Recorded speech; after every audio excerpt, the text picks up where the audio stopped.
My name is Samantha Cole, and I am a volunteer on the Buncombe County Community Remembrance Project's research work group.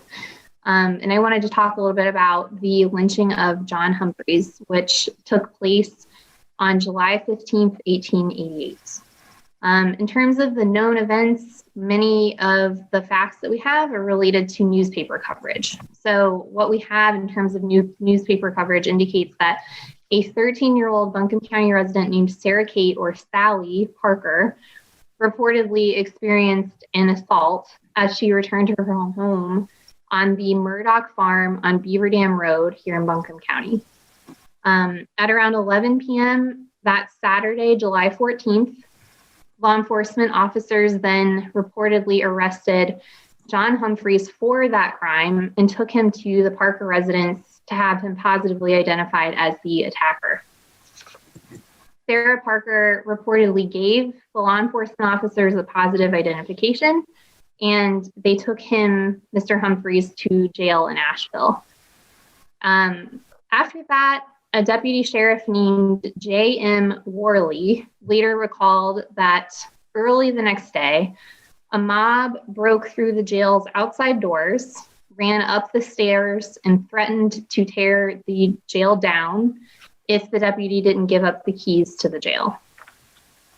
Deputy Sheriff Worley also recalled that two law enforcement officers fired their pistols and rang the fire bell to help rally some help to stop the mob, but that they were unsuccessful.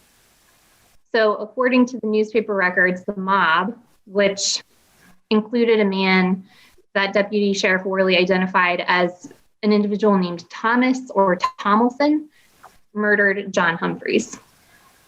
And Officer Deaver testified that tracks suggested that people from outside town had come into the city to do the lynching.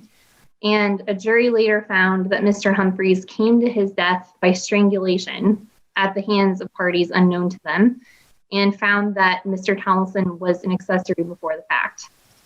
From there, the newspaper coverage suggests that Mr. Humphreys' body was claimed by his father and taken to South Carolina, and that's about where the newspaper coverage of the events ends.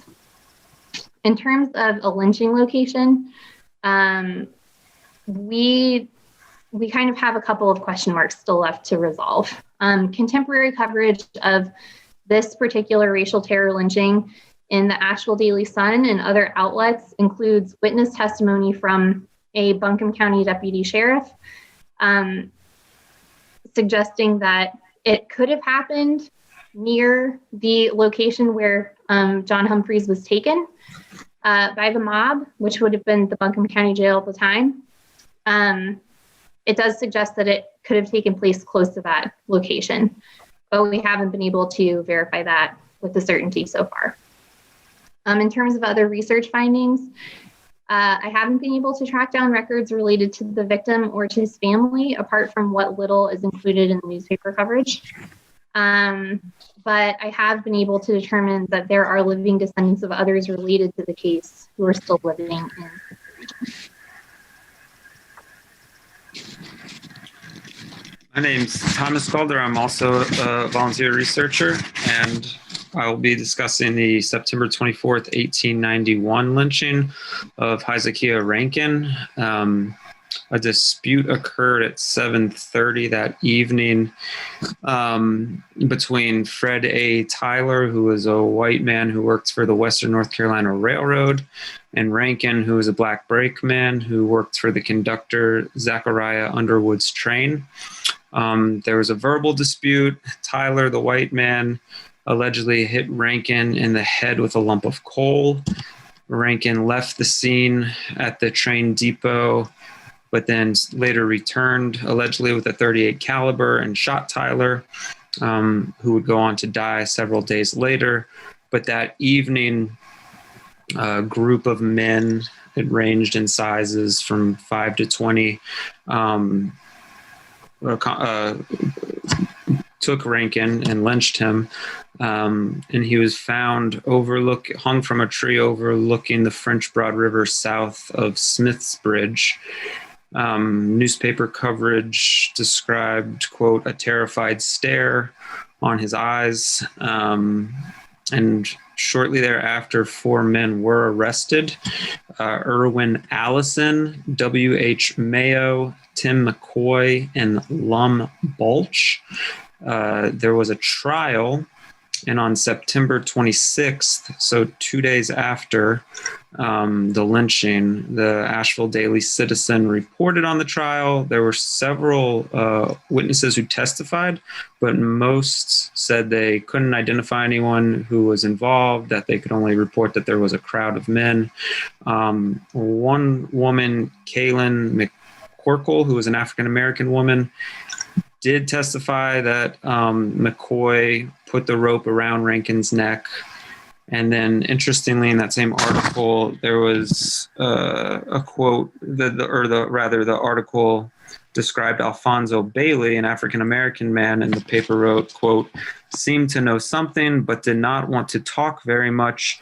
He admitted that it was dangerous work to identify people just now, end quote. The trial concluded. 2 of the 4 men were deemed accessories before the fact. 2 were initially kept in the jail, Mayo and Allison, but ultimately by November 5th, 1891, all 4 men were released. The judge said there was insufficient evidence. By then, Rankin's body was returned to his hometown of Elmwood, North Carolina by train. And that's pretty much where the story ends as far as newspaper coverage goes. There were a long list of individuals and names who testified, and I am currently in the process of trying to pinpoint and figure out if they still have surviving members in our community. And we'll be happy to share the names of those individuals if folks would like to see more of the names of those involved. And that's the story of Hezekiah Rankin. I'm also on the research committee. My name is Sharon Farr, and I'm researching the Bob Brackett lynching, which occurred on August 11th, 1897.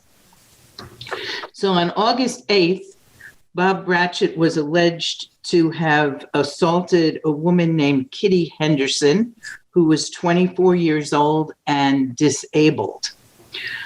A posse was formed immediately, and they found him on August 10th at the home of a Reverend Sandy Ray, who was up near Barnardsville. And they immediately took him to Kitty Henderson for her to identify. And she had Dr. Gill was her attending physician, and there was a huge mob there, maybe 100 people. And so the doctor, told them they had to stand back. She was just too nervous with all those people around. So she positively identified him as her assailant, and he was taken to jail in Asheville. Once he was in jail, the mob formed and they tried to break into the jail. But in the meantime, the Sheriff Worley, took the prisoner to, they were trying to get him to Raleigh, to get him out of the, away from Asheville. And they got as far as Terrell, which is on the Old Fort side of the Swannanoa Tunnel, I believe. And the mob caught up with him at Terrell, and they took him back to the scene of the crime, well, almost to the scene of the crime, which turned out to be back into Weaverville, to the Hemp Hill School, which Jim Stokley will talk about where the location of that is. So the governor called out the Asheville Guard, and he said that if a jury found Brackett guilty, then he would see that he would be lynched within 2 weeks.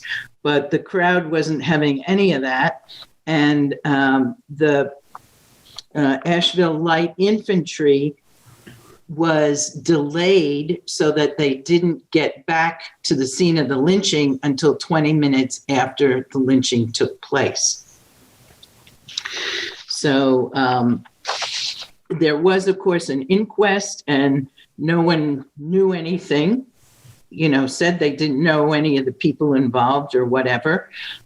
Kitty Henderson married later and moved to Mills River and had a son. And he had a daughter, but the daughter wasn't married, and they're way past. We've been able to trace the descendants of Reverend Sandy Ray to this day. So we know names of people. The Old Buncombe Genealogical Society was able to do that. On August 21st, Bratchett's mother wrote a letter to the sheriff saying she thinks that was her son. So Bratchett was from Roanoke, Virginia, and he was just an itinerant worker passing through here. So he didn't have any connections to the area particularly. Our records show that they took him to Riverside Cemetery, the body, to be buried. However, Riverside Cemetery has no record of his body being buried there, so we don't really know where his body is. And so beyond that, we're still looking for descendants of any of the people that were involved, be they the sheriff or the deputies or whatever. So Jim's now going to talk about the location of the lynching. Thank you, Sharon. My name is Jim Stokley. I'm also a volunteer researcher. And as Sharon said, we know that Robert Bratchett was lynched next to the Hemp Hill School. And the Hemp Hill School is located in the Reams Creek Valley, near where Ox Creek, also known as the South Fork of Reams Creek, flows into Reams Creek. And if you were to drive to Hemp Hill today, you would see a church there. And I'll talk about that a little. But in 1891, a deed shows that the Hemp Hill family transferred 1/2 acre to the, quotes, Public School Committee of District Number 55, White Race, Buncombe County, unquotes. This land is described as adjoining the lands of H.W. Hemphill and others, and the church near James Hemphill.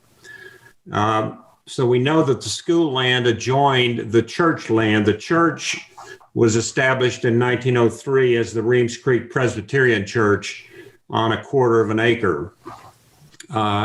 Then in 1925, Thomas Hemphill transferred an additional 1.5 acres to the school property.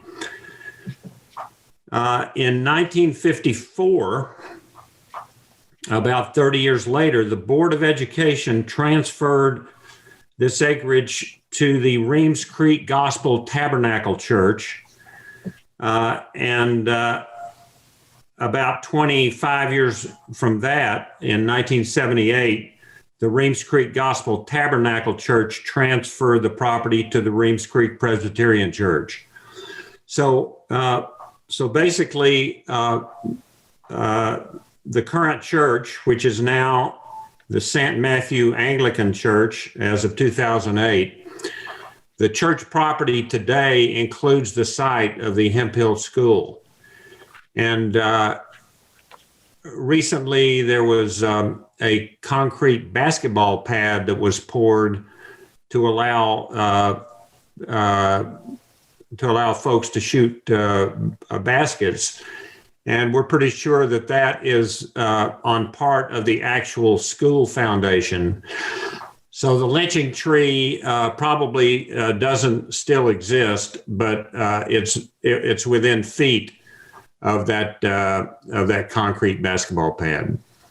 We hope that you'll visit the Buncombe County Community Remembrance Project page under the Activities tab at mlkasheville.org.